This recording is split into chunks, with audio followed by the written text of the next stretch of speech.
Hello students, my self Amit. Welcome to my YouTube channel Katar Singh classes. आज हम class 10 का chapter 1 की एक्सरसाइज 1.1 के कुछ क्वेश्चंस करेंगे।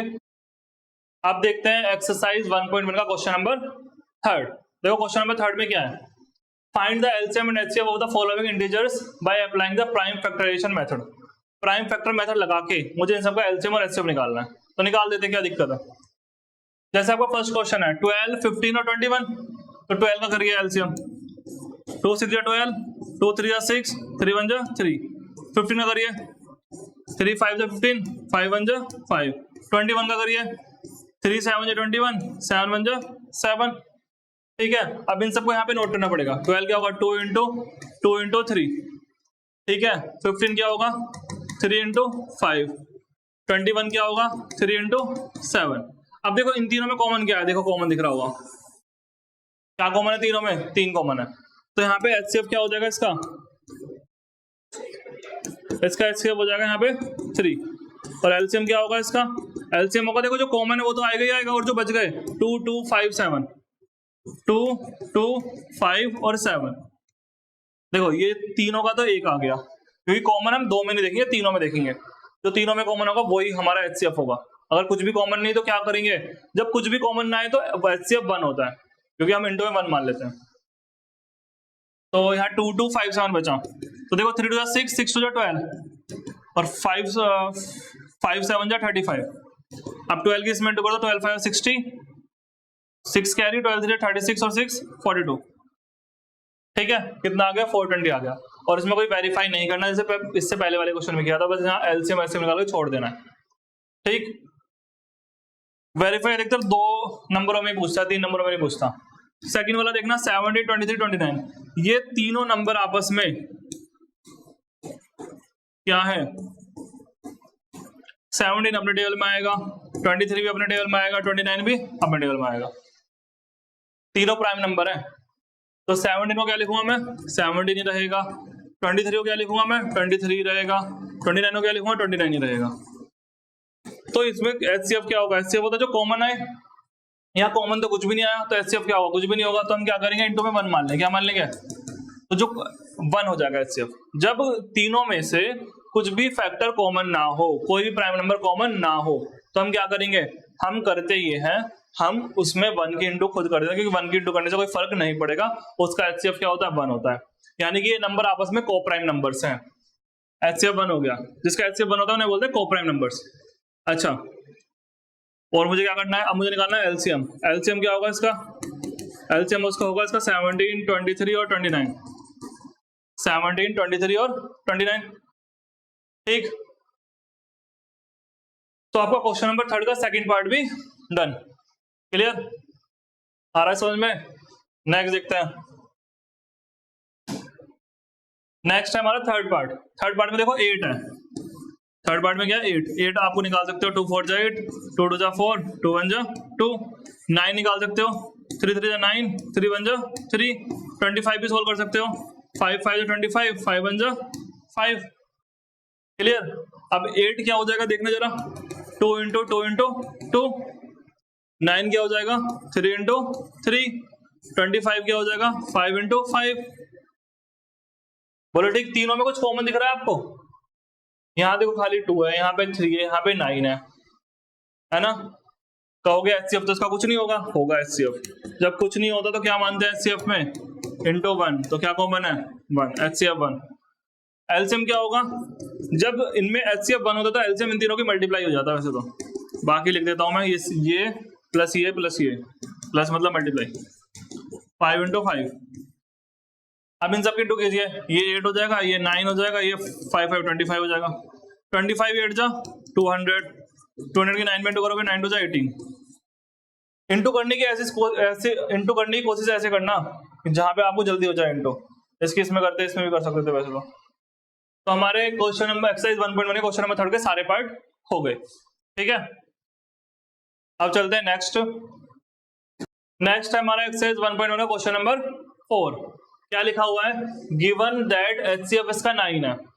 इन 2 नंबर का एचसीएफ कितना है, 9। तो कह रहा है इन 2 नंबर का क्या निकालूं मैं, मुझे एलसीएम निकालने के लिए बोल रहा है। चलो निकालते हैं एलसीएम। हमारा फर्स्ट नंबर कितना है बताना। फर्स्ट नंबर है हमारा, फर्स्ट नंबर ये पहला नंबर है वाला 306। सेकंड नंबर कितना है मेरा, सेकंड नंबर है मेरा 657 और इसका एचसीएफ कितना है, एचसीएफ है मेरा 9। तो क्या निकालने के लिए बोल रहा है इसका एलसीएम।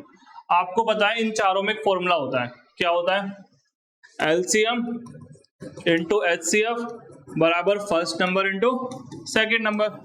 अब यहाँ पे जो जो वैल्यू आपको पता है वो पुट कर दीजिए और जो बची हुई है वो निकल जाएगी अपने आप। देखो कैसे, फर्स्ट नंबर कितना है मेरा, ये रहा पे फर्स्ट नंबर 306, सेकंड नंबर कितना है 657, एलसीएम कितना है नहीं पता और एचसीएफ कितना है 9। अभी मल्टीप्लाई में 9 तो कहाँ जाएगा, डिवाइड में, तो मेरा एलसीएम निकल जाएगा 306 इंटू 657 अपॉन में 9। 9 के टेबल से कौन सा कट हो जाएगा बताओ, दोनों कट हो रहे हैं, 9 से कट करो, 9 3 जा 27 कितने बजे 3, 9 4 जा 36। अब 34 की इंटू करनी पड़ेगी किसमें 657 में, 22338 ये आपका आंसर है। ठीक, तो आपका एलसीएम आ गया। इसमें लिखा हुआ है चेक वेदर 6 की power n can and with the digit 0। इसने बोला है क्या 6 की पावर n, 6 की पावर n, क्या ये कभी जब मैं सोल्व करूंगा इसे तो क्या ये लास्ट में 0 आएगा, ये एंड इसका 0 पे होगा या नहीं होगा। फिर बोला है और n कैसा नंबर है, natural number, n belongs to natural number. Natural number आपको पता है 1 2 3 4 so on ऐसे होता है। चलो मैं नेचुरल नंबर पुट करके देखता हूँ 6 की पावर 1 6, 6 की पावर 2 36, 6 की पावर 3 216। आपको यहाँ पे दिख रहा होगा साफ साफ कि लास्ट में क्या आ रहा है 6 आ रहा है, क्या आ रहा है 6 आ रहा है। तो क्या 0 पे एंड हो रहा है, नहीं हो रहा। क्यों नहीं हो रहा पता, देखो क्यों, क्योंकि कोई भी नंबर है चाहे 20 है उसके लास्ट में 0 आता कब, जब वो 10 हो, उसमें 10 से मल्टीप्लाई हो रही हो। और 10 बनने के लिए मुझे क्या चाहिए होता है, 2 चाहिए होता है और 5। तो अगर किसी नंबर के फैक्टर्स में, उसके फैक्टर्स को बोलते हैं हिंदी में गुणनखंड, अगर उसके फैक्टर्स में 2 और 5 दोनों होंगे तो वो 0 पे एंड होगा। अब मैं देखता हूँ 6 के फैक्टर्स क्या है भाई, 6 की पावर n के फैक्टर्स, तो 6 के फैक्टर होता है 2 इंटू 3। तो देखो इसमें 2 तो है मगर क्या नहीं है, इसमें 5 नहीं है। तो आप लिखोगे 6 की power n can never and with digit 0। ये 0 पे एंड नहीं होगा, क्यों, बिकॉज फैक्टर्स ऑफ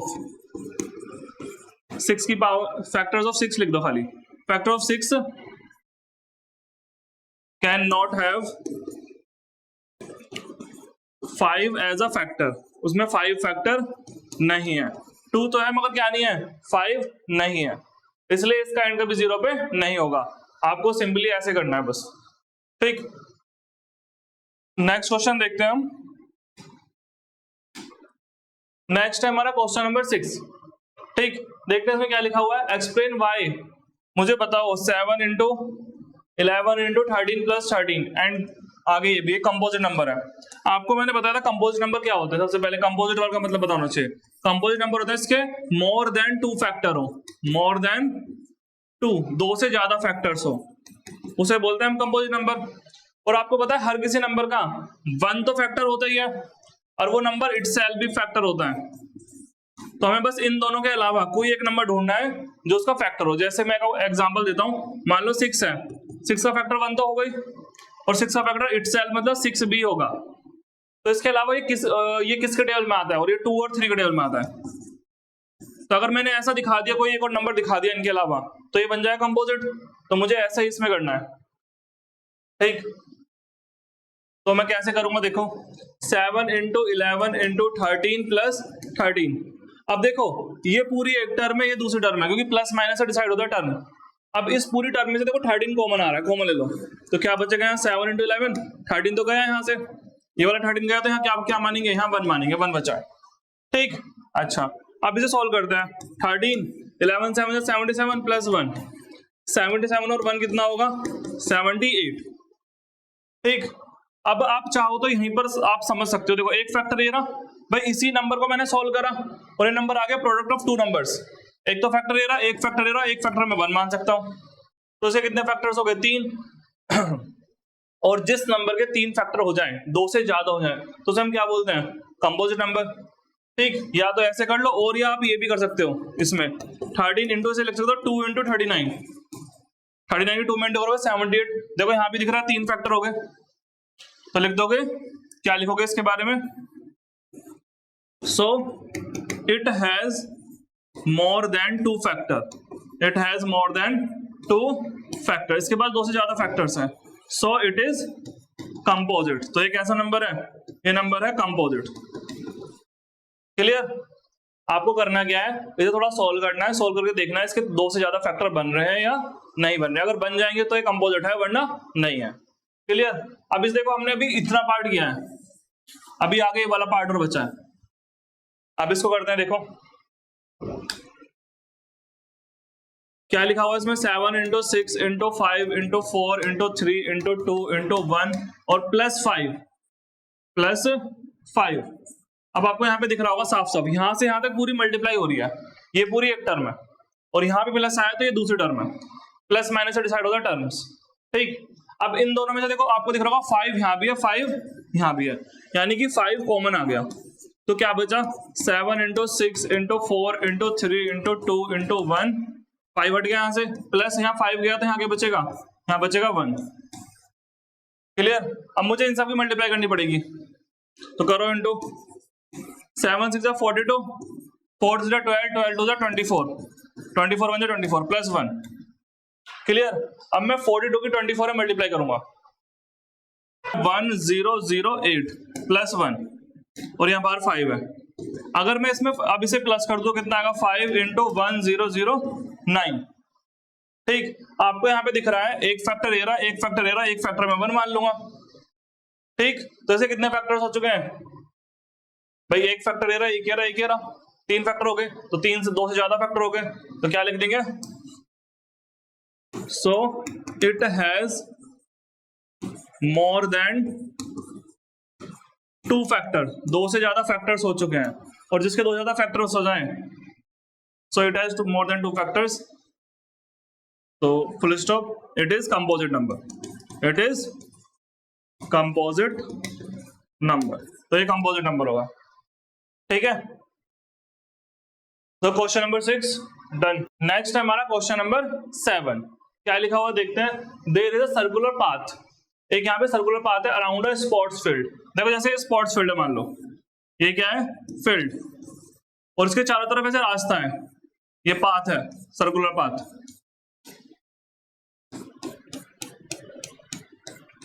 ठीक, Sonia takes 18 minutes to drive round of the field, तो Sonia takes to complete 1 round, to complete a round, एक राउंड कंप्लीट करने में कितना टाइम लेती है सोनिया, 18 मिनट लेती है। ठीक, नेक्स्ट लिखा हुआ है रवि टेक्स 12 मिनट्स, रवि को कितना टाइम लगता है, रवि सेम लैंग्वेज आएगी ऊपर की, takes complete a round in 12 minutes.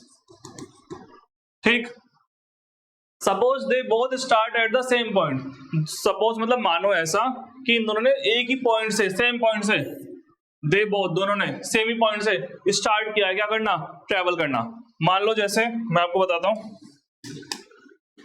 मान लो अभी यहां पर है, यहां पर ही सोनिया है, यहां पर ही रवि है, ये तो हो गया सोनिया और ये हो गई रवि, और रवि हो गया, और दोनों एक ही तरफ जा रहे हैं, दोनों इधर ही जा रहे हैं, मान लो दोनों एक ही डायरेक्शन में, सेम पॉइंट पे और सेम टाइम पे और सेम डायरेक्शन में। देखो क्या लिखा हुआ है, same time go in same direction, same point same time same direction.